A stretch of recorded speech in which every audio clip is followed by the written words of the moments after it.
Hei ja tervetuloa mukaan! Tänään me sukelletaan aika kiehtovan aiheen pariin, rakennusfysiikkaan.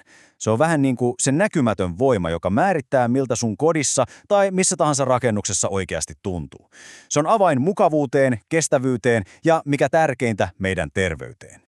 Ja aloitetaanpa heti sellaisella kysymyksellä, joka koskettaa ihan meitä jokaista.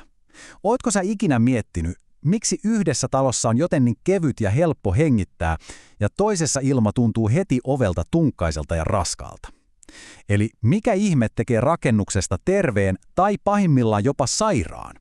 No, vastaus tähän kaikkeen on nimenomaan rakennusfysiikka.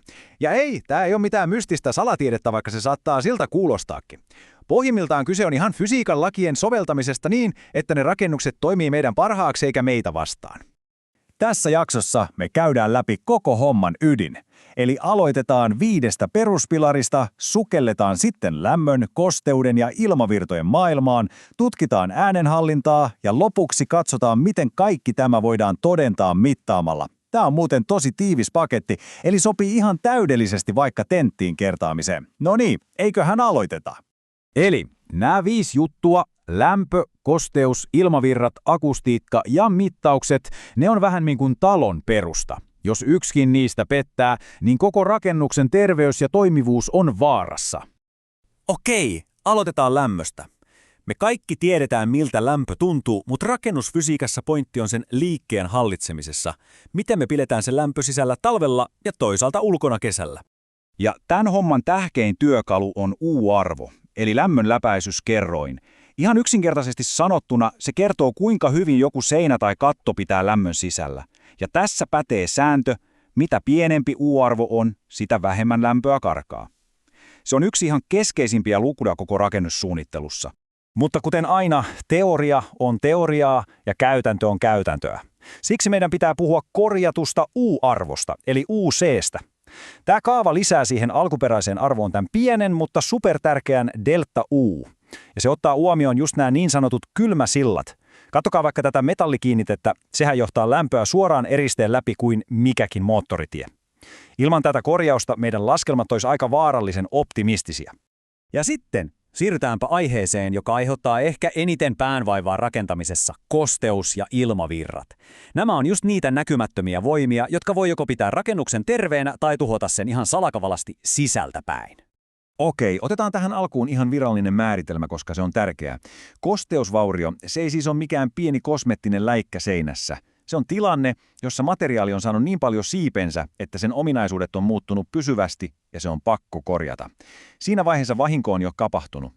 No miten se kosteus sitten pääsee tekemään tuhojaan? Yksi keskeisimmistä tavoista on kosteuskonvektio. Tämä kuulostaa hienolta, mutta se tarkoittaa vain sitä, että ilma nappaa kosteuden mukaansa ja kuljettaa sen rakenteisiin. Vähän niin kuin kosteuden oma pikakuljetuspalvelu, joka vie paketin ihan väärään osoitteeseen.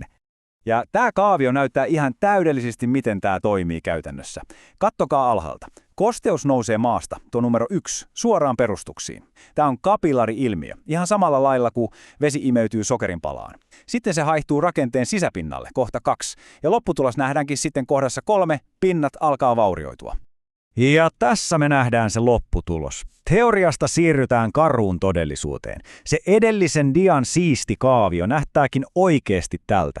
Maalit ja rappaukset irtoilee, koska se sisältä tuleva kosteus ihan kirjaimellisesti puskee ne irti tieltään. Ja nyt, jos teidän pitää muistaa tästä koko setistä vain yksi asia, niin se on tämä.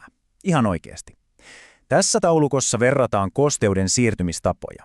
Diffuusio on hidasta, se on sitä kun kosteus tihkuu materiaalin läpi. Mutta konvektio, se on kosteuden matkustamista ilman mukana. Ja kattokaa nyt tätä lopputulosta. Ehjän betoniseinän läpi kosteutta menee tosi vähän.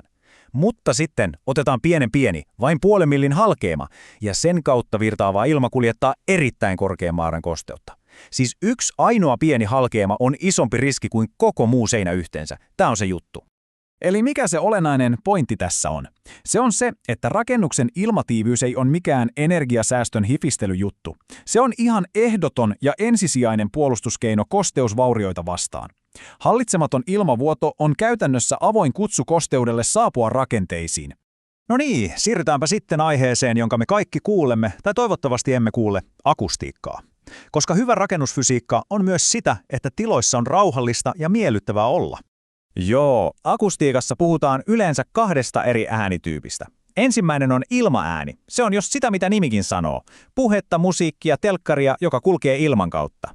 Sitten on askelääni, ja se onkin jo vähän ikävämpi juttu. Se on sitä runkoääntä, joka syntyy, kun yläkerran naapuri kävelee tai pudottaa jotain lattialle. Ja näiden 2 vaimentaminen vaatii ihan täysin erilaiset kikat.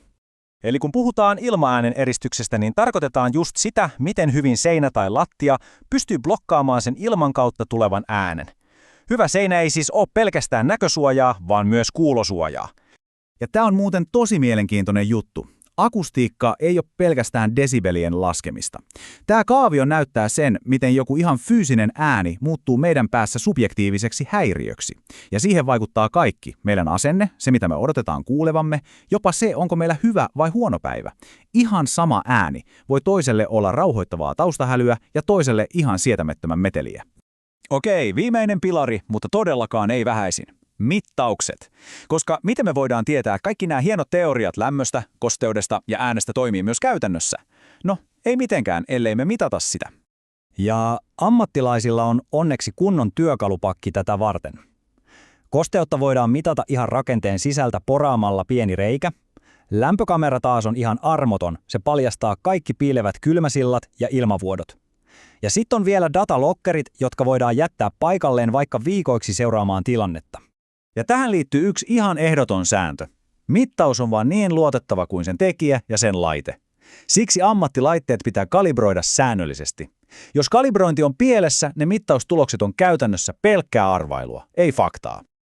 Okei, vedetäänpä langat yhteen. Tärkein juttu ymmärtää on se, että lämpö, kosteus, ilmavirrat ja akustiikka eivät ole mitään erillisiä palikoita. Ne on kaikki osa samaa systeemiä ja ne vaikuttaa toisiinsa koko ajan.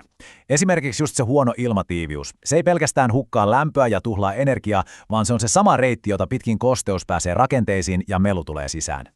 Ja loppujen lopuksi, tämän kaiken tajuaminen on se avain parempiin rakennuksiin. Kun nämä rakennusfysiikan peruspilarit on hanskassa, me voidaan oikeasti suunnitella, rakentaa ja ylläpitää sellaisia tiloja, joissa ihmisten on hyvä olla. Tiloja, jotka on terveellisiä, tehokkaita ja mukavia. Ja mä jätän sut tällaisen ajatuksen kanssa. Kun sä seuraavan kerran kävelet ovesta sisään, oli se sitten koti, työpaikka tai kauppa, pysähdy hetkeksi ja kuulostele. Tunnetko sä pientä vetoa jostain? Kuuletko liikenteen äänet liian selvästi? Miltä ilma tuntuu? Onko se raikas vai tunkkanen? Mitä sä huomaat sen rakennuksen fyysisestä terveydestä nyt kun tiedät mistä etsiä? Kiitos, että olit mukana.